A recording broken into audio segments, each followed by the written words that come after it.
अस्सलामुअलैकुम, मेरा नाम है मुज़फ़्फ़र सुल्तान और आज मैं यहाँ घूमने आया हूँ तरबेला डैम के एरिया में। तरबेला डैम ज़िला हरिपुर और स्वाबी में वाक़या है। ये दरियाए सिंध पर तमीर किया गया है। तरबेला डैम पाकिस्तान का सबसे बड़ा डैम है जो कि जनरल अयूब खान के दौर में तमीर हुआ। ये पाकिस्तान के लिए बहुत ज़्यादा अहमियत का हामिल है, आपाशी के लिहाज से भी, इसके अलावा तवानाई के लिहाज से भी। तो चलें, यहाँ पर कुछ शहरी आए हैं, उनसे बात करते हैं। अस्सलाम वालेकुम सर। वालेकुम सलाम। सर, आपका नाम?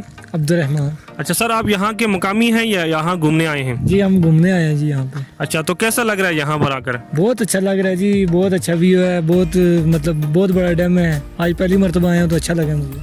अच्छा, तो यहाँ पर आप घूमने फैमिली के साथ आए हैं या दोस्तों के साथ? फैमिली के साथ आए हैं जी। अच्छा, ये बताइएगा कि तरबेला डैम के अलावा पहले किन किन डैमों पर आप घूम चुके हैं? खानपुर डैम, मंगला डैम, बस इन डैमों पे गए हैं। तरबेला पे पहली मरतबा आए हैं तो बहुत अच्छा लगा। अच्छा जी, तरबेला डैम के हवाले से आप यहाँ पाकिस्तानियों को और क्या कहना चाहेंगे? यहाँ पर टूरिज़्म के हवाले से क्या इंतज़ामात से मुतमईन हैं आप? जी बिल्कुल, बहुत अच्छे इंतज़ामात हैं जी यहाँ के। ठीक है, तो हम आए हैं, कोई मसला मसाइल हमें पेश नहीं आया। उन्होंने हमें आने दिया है तो पुरसकून माहौल है, साफ़ सुथरा माहौल है, गंदगी नहीं है। जैसे कि बाकी डैमों में खानपुर डैम चले जाएं बहुत गंद होता है, वो सीन यहाँ पे नहीं है, वो चक्कर नहीं है।